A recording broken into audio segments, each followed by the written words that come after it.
Chapter 4. What Comes Suddenly and Never Leaves.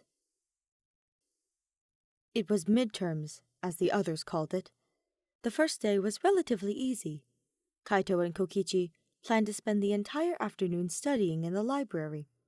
Watching the smaller boy dig into the study packet with determination was admittedly a little adorable, especially when he hit a roadblock and turned to him with his childlike pout. "Something wrong?" Kaito asked, despite knowing full well what it was. "I've hit an impossible problem," he whined. "That sucks." He returned to his own work. "Kaito, help me!" "It's not as tough as it looks." Maki appeared next to the table. She reached over and wrote down a simple line of numbers. "You just need to apply this formula." "Oh, wow." "Thank you." Kokichi grinned. "You're not as scary as you seem, Maki-roll." "It's not something you need to thank me for." She turned away with a frown. "And please, don't call me that." With that, she disappeared into the row of books. "You won't pass, because I cannot fail. That is not an option." In Maki and Kirumi's room, the two girls sat in relative silence, the former working on a blueprint at a desk, the latter putting together some kind of puzzle on the couch. "You need a bath?" Kirumi straightened and glanced back at the dark-haired assassin. "I find myself stressed." "No, go ahead." She waved over her shoulder. "Then I think I shall." Kirumi stood, walking out of her line of sight. She couldn't help but think of a conversation she had back when she was younger, back at the Holy Foundation Society, a group that masquerades as an orphanage, but was really a training ground for assassins. "Oh, wow, you're doing such a great job there, Maki." One of her favorite teachers had complimented her on her blueprint making. "Thanks so much, Miss Serena." She smiled up at her broadly. "I'm trying really hard." "Too bad you're still a massive screw-up, Maki." A boy behind her jeered. "Being good at drawing diagrams is pointless," another chimed in. "Well, she did set a bomb off the other day. On accident." The laughter rang in her ears, deflating her small, fragile heart. A soft hand on her shoulder made her look up at Miss Serena. "You might not believe this, but it's better to not be an assassin." Maki opened the drawer to her left, gazing at the bottle of grape soda and the cross necklace laying side by side. "It's okay," she told no one. "It's perfect." The second day of tests went much like the first. Mew spent the entire time sleeping. Kirumi complained of strained shoulders. Angie moaned about how Atua was getting tired, seeing through her eyes to answer all the questions. Kaito didn't put much effort into the test. He really didn't see much point to it. But that didn't stop Kokichi from apparently giving it his all. "How do you feel about the tests?" the smaller boy chirped as they walked down the hall. "Think you passed?" "I bet you did." "It was easy enough." He shrugged indifferently. "I guess most things are for you." His smile turned a slight bit mischievous. "Except being nice to people." "I'm not trained to be nice to people." He rolled his eyes. They came across Tenko and Himiko, walking down the hallway. Kokichi waved them down with his bright smile. "Hey, guys! Hard test today, huh?" He giggled. "How did you think you did?" "All right, I suppose." Tenko turned to the smaller girl. "But how did you feel about it?" "Yeah, I guess it was okay." Himiko yawned. "That's awesome." Kokichi bounced on his heel. He paused and tilted his head, eyes flitting to the two's ever-joined hands. "So, you know." "Why are you always holding hands when we see you?" Kaito asked bluntly. The smaller boy instantly turned around with a beet-red face. "Kaito!" "What? Don't yell at me. That's what you wanted to ask them too, right?" Well, yeah. Yeah, you got me. I do this to make sure Himiko doesn't get lost or stolen by degenerate males like you." Tenko patted the red-haired girl on the shoulder. "I do appreciate it." Himiko returned the pat on the taller girl's shoulder. This place is just so big. It's too tiring to navigate it all. This school. Tenko turned her head to gaze out the window. I worry about people like Himiko and Kokichi being here. I just don't like it. Huh? People like me? Kokichi tilted his head curiously. She returned her attention fully to him. I'm not here to come after you, you know, she sighed. I transferred into Class Black for my own personal reasons. You expect us to believe that? Kaito crossed his arms and raised an eyebrow. I'm not asking you to believe me. Tenko shook her head. It's your decision to make. It's not like I care what a degenerate male like you has to say. Himiko, let's go. Okay. Well, I guess Tenko isn't all that bad. Kokichi linked his arms behind his head. Seems like she's on our side. Please, you better wake up before you get killed. Like the day before, they planned to spend the rest of the afternoon studying in the library. To be honest, Kaito just wanted the opportunity to watch Kokichi as he worked. The little tics he had when he was frustrated or excited. It was rather adorable. Every once in a while, the smaller boy would get stuck, and like yesterday, he turned to Kaito. And then, Tsumugi showed up. You want to hear something really crazy? She piped up at Kaito's side. Huh? I do. Kokichi leaned forward to see her. Look, we're trying to study here. What do you want? Kaito frowned. It's important that you hear this. She went on like he hadn't said anything at all. You need to hear about the 7 weird wonders of Hope's Peak. Well, yeah, we do. And now she'd roped Kokichi in. Damn it. Anything strange and or weird, and this kid was hooked. Did you not hear me say we were studying? You know the statue of Beethoven in the music room? He comes alive in the middle of the night, tossing his hair and wildly conducting. That's a pretty heavy embellishment. I just heard his eyes shine or something. There's also the anatomy model in the science hall. He rolls around laughing, and then he goes about collecting all the guts that fell out of its torso. That's not quite so different. I heard it just goes running down the hallways. Hey, I've been here for years now. Tsumugi pouted, in a way not so different from the smaller boy next to them. I think I would know better than you. Oh, this one's cool. Want to hear about the tome concealed in the library called the Forbidden Book? Tell us! Well, one of the shelves is actually a hidden door that leads to a secret room. In that room is the Forbidden Book that must never be opened. But they say if you write your name on the checkout card of that book, it's supposed to grant you everlasting happiness. It makes you happy forever? That's what they say. That doesn't make any sense. Kaito closed his eyes with an annoyed sigh. The book must never be opened, but then you still have to open it? That's contradictory. Maybe that's why it brings happiness to the person actually brave enough to open it, Kokichi pointed out. That must be it, Tsumugi agreed.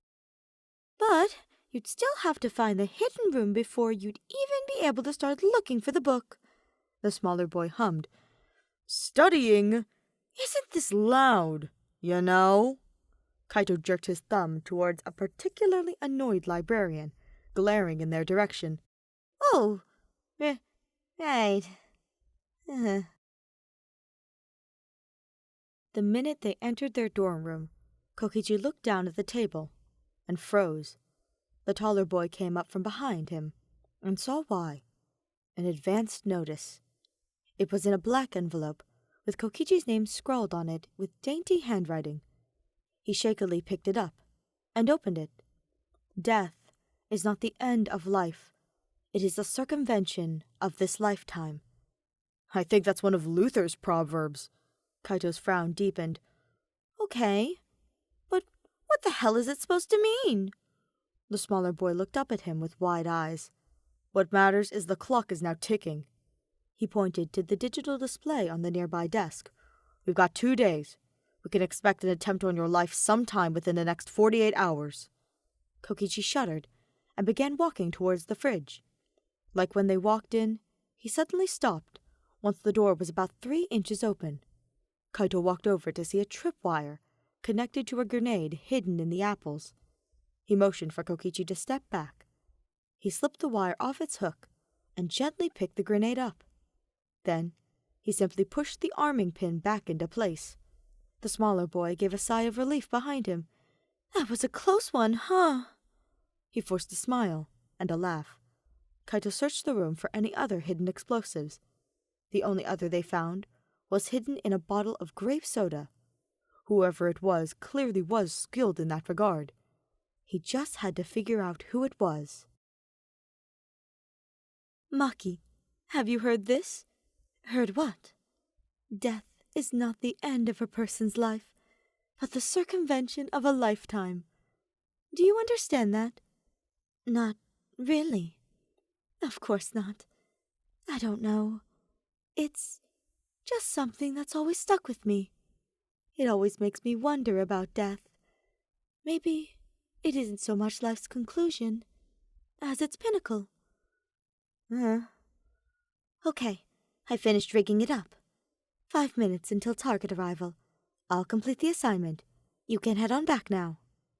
An explosion. The detonator went off too soon. Miss Arena was killed. Maki was blamed. Remember her. And remember that failure will never be an option. The final test day went much like the other two. Nothing of note. No one gave anything away about being the one who sent their advance notice. Man, I'm anxious. Kokichi, as usual, was vibrating with energy as they walked down the hall. I want to see the results already. Hey, I was wondering, do you have any plans for later tonight? Nothing in particular. Why? This was going to go somewhere interesting. Then, you know the library? His cheeks were beginning to be dusted red. All right, if you've got something to say, then go ahead and spit it out already. He slung his bag over his shoulder and cocked his head. The thing is, I was kind of hoping to sneak into the library to check it out. Kokichi began walking backwards with a sheepish grin. Is this about that forbidden book? Kaito stopped in his tracks. I want to try and find it. He looked a little conflicted.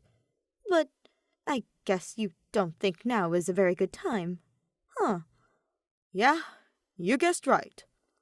The taller boy turned to face him. Your life's in danger. There are still over 24 hours left on that threat. Suddenly, he could feel it. Eyes on the back of his head. Someone was watching them. Well, only one way to find out.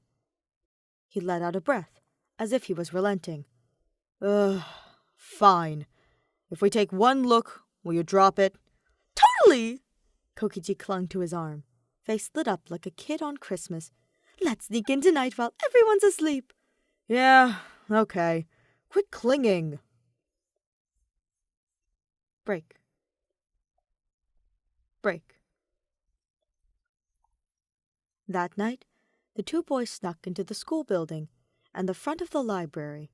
Much to Kaito's surprise, Kokichi was able to easily pick the lock and enter. Where'd you learn to do that? He asked, as they wandered the shelves. I don't know. Been such a long time, I forgot if anyone actually taught me. The smaller boy shrugged. Well then, where exactly is this hidden room of yours? Kaito asked. It's called a hidden room for a reason, Kaito. He pouted. You didn't do any research? Why would I? That takes the fun out of it. Why search for something if you already know exactly where it's gonna be?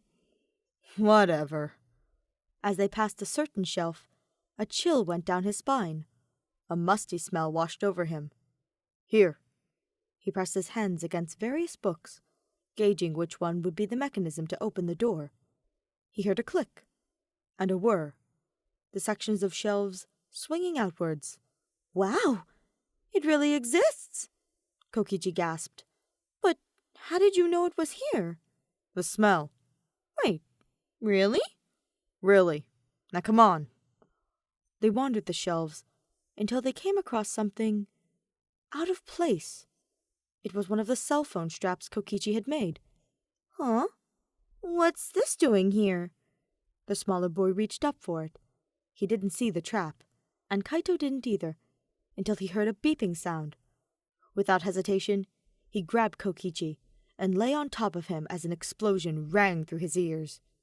For a moment, everything went black and silent, save for a ringing noise in his head. His back felt cold. Odd. Shouldn't it feel hot? He sat up and shook his head, trying to knock the ringing into silence. He opened his eyes to the worried face of Kokichi below him. He looked up in time to see a figure with a gun aimed at the back of the smaller boy's head. At the moment the ringing ceased. "Kokichi, get down!"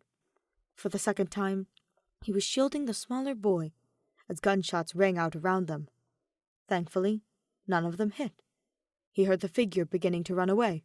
"Go find a place to hide," Kaito commanded, as he staggered to his feet to pursue their attacker. He chased them out to the main library. They attempted to use a smoke screen to give them enough time to reload their weapon, but he wasn't going to give them that chance. He kicked the spare clip away from their hand. "So you're the one behind this? Maki!" The dark-haired assassin glared up at him. "You heard us talking about the forbidden book, didn't you?" "That's right," she nodded. "And I almost succeeded. I was so close." She stood and threw her empty gun at him. "There's no way I'm going to give up now." She took out a knife and began slicing wildly at him. "No, I still have time."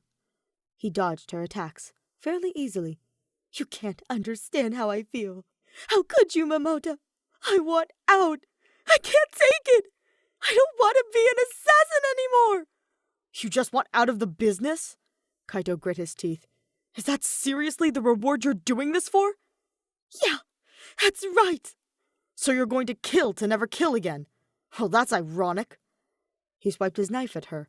She moved back just enough so that the only thing that was cut was the cross necklace around her neck. She collapsed to the floor, with tears streaming down her face. "I'm not an assassin," she cried. "I'll never be more than a failure." Kokichi stood by, with a sad look on his face. In his hands were the remains of the cell phone strap.